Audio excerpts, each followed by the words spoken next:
কই রে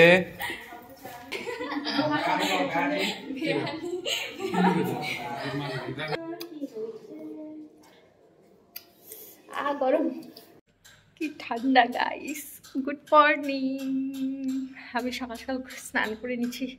আপনি কি ঠান্ডা। ভিডিওর শুরুটা দেখে তো বুঝতেই পারছো যে আমি আজকে কোথায় গিয়েছি। হ্যাঁ গাইস, আজকে গিয়েছি আমি আমার ফ্রেন্ডের বাড়িতে। কেন গিয়েছি, কিসের জন্য গিয়েছি, সবটাই তোমাদের সাথে শেয়ার করব। তোমরা পুরো ব্লগটা দেখতে থাকো। তো hello everyone, welcome back to my channel. So কেমন আছো সবাই? আশা করি সবাই ভালো আছো। তোমাদের ভালোবাসায় আমিও অনেক ভালো আছি। এর আগের একটা ভিডিওতে বলেছিলাম না, আমার ফ্রেন্ডের ভাস্তা আমার জন্য অনেক কান্নাকাটি করে। আমি ওদের বাড়ি যাই না দেখে রোজ দিন আমার কথা বলে আর কান্নাকাটি করে যে আমি কবে যাব ওদের বাড়ি। আমার জন্য ওরা কান্নাকাটি করে আর আমি যাব না। আমি না গেলে আমাকে ঠাকুর অনেক পাপ দিবে। আর তাছাড়াও আমিও ওদের অনেক ভালোবাসি। ওর সাথে প্রথম দেখাতে মনে হচ্ছে আমি আমার ভাগনাকে দেখছি। কি আর বলবো, ওর সাথে যে আমার এমনভাবে সম্পর্ক গড়ে উঠবে আমি কোনোদিনও ভাবিনি। নিজের মনে হচ্ছে যে ও আমার কেউ নিজের একজন। তো অনেক ভালো লাগে ওর সাথে টাইম স্পেন্ড করতে, কিন্তু আমি কাজের চাপে যেতে পারি না। যাই হোক, তো ভাবছি যেহেতু কান্না করছে তাই আমি আজকে আমার কাজ বাদ দিয়ে যাব দেখা করতে।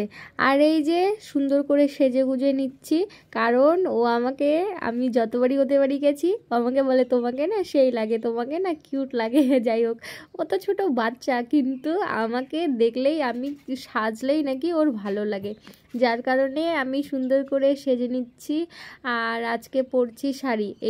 এই শাড়িটা কালী পূজায় পরার কথা ছিল, কারণ আমার ফ্রেন্ডের বাড়িতেই কালী পূজা হয়। তো ভাবছিলাম কালী পূজাতে এই শাড়িটা পরে যাব। তো কালী পূজার ডেট পিছাই দিচ্ছে, যার কারণে আর শাড়িটা ভাবছি যে তাহলে এই শাড়িটা আজকেই পরে যাই। আর রিলসও বানানো ছিল আমার অনেক দিন হলো যে শাড়ি পরে রিলস বানাই না, তাই ভাবছি আজকে শাড়ি পরে রিলসও বানাবো আর পরাও হবে। কালী পূজাতে না হয় অন্য একটা শাড়ি পরে যাব।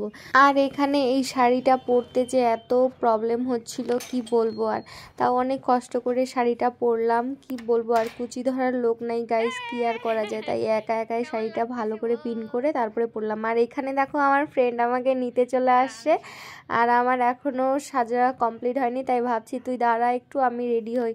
আর এখানে আমি চুলটা আঁচড়াই নিচ্ছি। এই যে আমি ভাবছিলাম যে সিম্পল একটা লুক ক্রিয়েট করব, এইভাবেই আমি সুন্দর করে সেজে গুজে যাব, কিন্তু সেটা আর হলো না। আমার ফ্রেন্ড কি বলছে দেখো। সো গাইস, এটা আমার একদম পড়তে ইচ্ছা করতেছে না। এই কি সুন্দর লাগতেছে সিম্পল লুকটা, বাট আমার ফ্রেন্ড বলছে এটা পড়তে। না পড়ি না। না না, পর কানেরটা পরবো খালি। না রে, ভাল লাগবে না এটা পর। হ্যাঁ, এটা পরে বউ লাগতেছে। এটা পরলে ভাল লাগে। বউ লাগতেছে মনে হচ্ছে। সারা দূরে রাখ ক্যামেরা। মনে হচ্ছে যে এখন আমার বিয়ে হবে। বউ লাগতেছে। কানের পরি শুধু। না না, পর ভাল লাগতেছে। কিস গাইস, আমার ফ্রেন্ড আমাকে বউ বানায় দিচ্ছে একদম। কি আর এই যে আমার ফুল লুক কমপ্লিট, কেমন লাগছে কমেন্টে জানিও। কিন্তু আমি ভাবছিলাম একটা ঝুমকো কানের পরবো আর শাড়িটা পরবো, বাট সেটা আর হলো না। আমার ফ্রেন্ড বলছে আমি যে মালাটা দিয়েছি তোকে সেই মালাটাই পর, ভালো লাগে, অনেক মানায়। তাই ওর কথা মতো মালাটা পরেই নিলাম। আর তোমরাও জানিও যে কেমন লাগছে আমাকে। তারপর পৌঁছেই গেলাম আমি আমার ফ্রেন্ডের বাড়িতে, আর আমার ফ্রেন্ডটাই করে দিচ্ছে আমাকে ভিডিও। আর দেখো কি সুন্দর ভিডিও করে দিচ্ছে না, মনে হচ্ছে যে নোবেল পুরস্কার ছুঁড়ে মারবো। যাই হোক, কি আর করা যায়। তারপরে ঠাকুরগুলোকে প্রণাম করে চলে যাব এখন রুমে। আর সবাই চুপচাপ, জানি না কে কী করছে এখন। আর আমার ফ্রেন্ডের বাড়িতে কিন্তু 10 জন মানুষ, সবাই একসাথে মিলেমিশে খায়। আর রোজ দিন মনে হয় যে পিকনিক হয়। যাই হোক, আমি ঘরে ঢুকতেই ওর বাবা বেরিয়ে আসলো। আমাকে কিন্তু জানলা দিয়ে দেখেছে, আমি ভিডিও করছি দেখে লজ্জা পাচ্ছিল।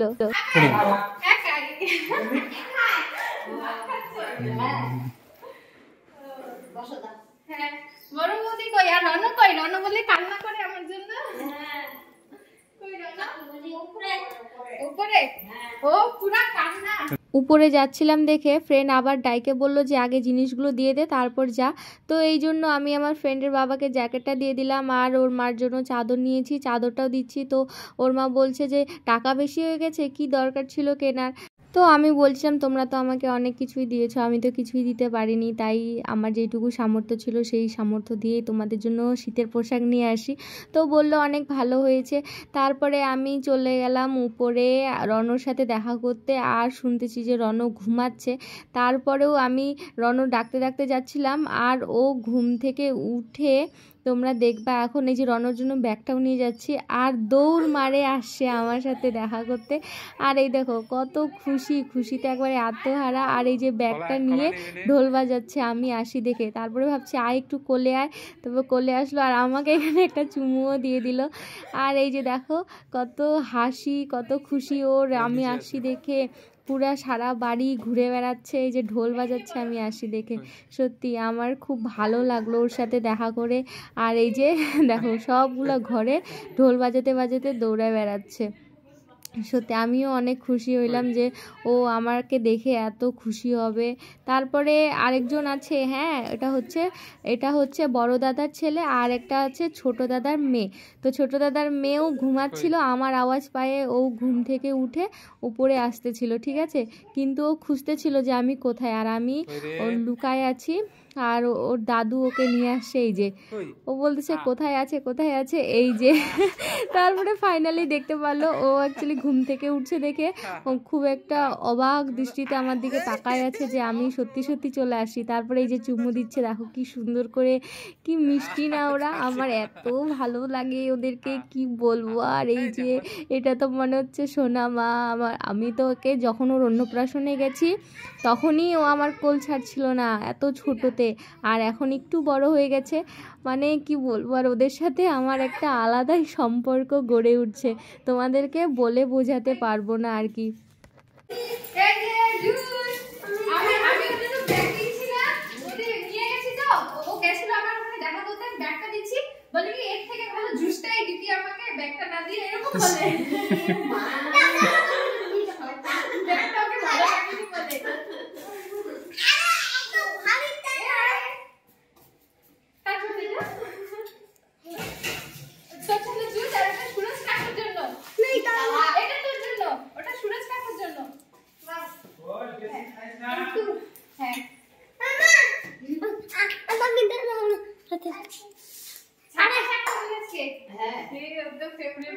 তারপর দুপুরের খাওয়া দাওয়া করে বসেছিলাম, আর এই যে দেখো ওদের সাথে আমি খেলছি, ও জুস খাচ্ছে কি করে। আর এই যে সুরজ ছিল দোকানে এতক্ষণ, ওর দাদা গেছিলো আমাকে আনতে, ওর দাদা এখন দোকানে আছে মানে রাকেশ, আর এখন সুরজ চলে আসছে বাড়ি। আর এই যে সুজুরানি এই যে পাকা কথা বলে, সাইকেল চালানো শিখতেছে, আর কি পাকা বুড়ির মতো কথা বলে, কি আর বলবো তোমাদের। তারপর আমি ছাদে গিয়েছিলাম, ছাদে গিয়ে রিলস বানালাম, কয়েকটা রিলস বানিয়ে চলে আসলাম নিচে এসে দেখি ছোট বৌদি বানাচ্ছে চা।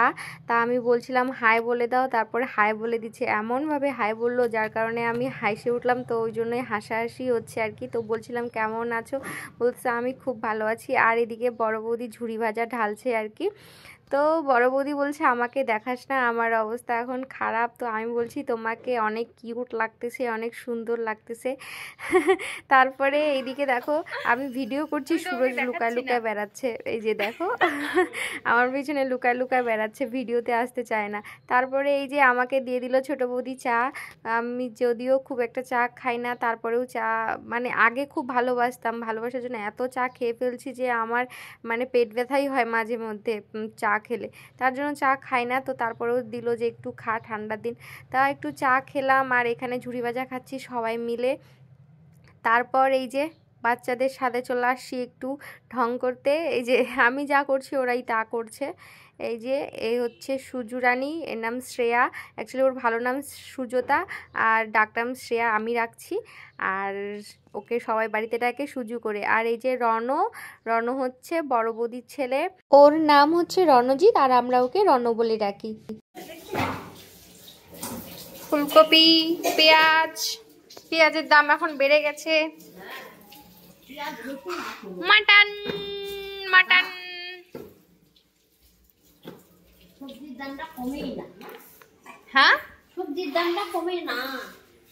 তো এখন হয়ে গেছে সন্ধ্যা, আর ওইদিকে বাজার করে নিয়ে আসছে, মাটন নিয়ে আসছে, আর এদিকে সুরজ নিয়ে আসছে আমার জন্য মোমো।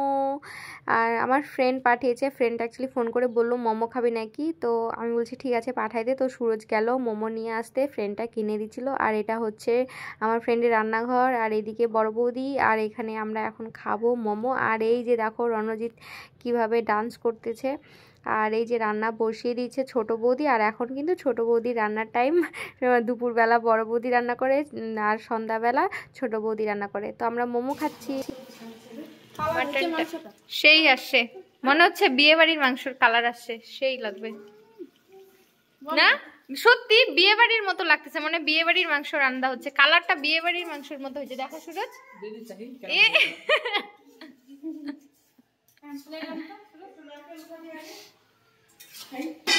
এই যে সুরজের কষা মাংস।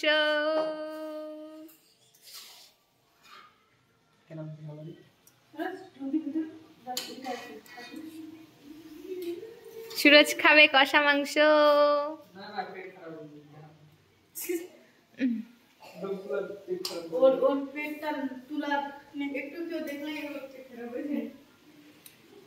এই যে কষা মাংস সুরজ দিয়ে দিছে, আমার জন্য এক পিস রাখবা। নারকেল, নারকেল এখন আমাদের কি হবে? হ্যাঁ, মাংসতে নারকেল। এই এভাবে উঠায় নাকি? উঠাইতে পায় না।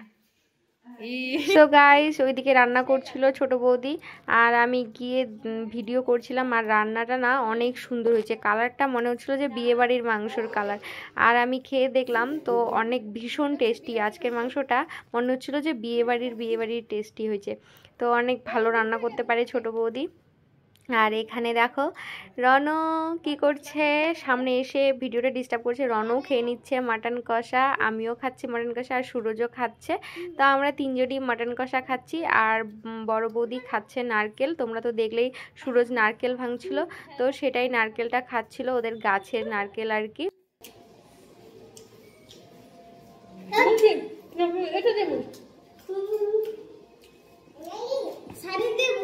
তো গাইস, অনেক রাত হয়ে যাচ্ছিল, আমি আবার রুমে চলে আসবো দেখে আমাকে তাড়াতাড়ি খেতে দিয়ে দিল। ওর মা আমাকে ভাত বেড়ে দিচ্ছে, আর এই যে ধনেপাতার চাটনি আর মাটন কষা আজকের রেসিপি। দুপুরবেলা ছিল মাছ আর কি। তো আমি এখানে খেতে বসে গেছি, পাশে আমার ফ্রেন্ডও খাচ্ছিল, আর সুরজ ভাইও খেতে বসে গেছে। আর এই যে দেখো মাটনটা কি সুন্দর সিদ্ধ হয়েছে না, অনেক টেস্টি হয়েছে আজকের মাটনটা।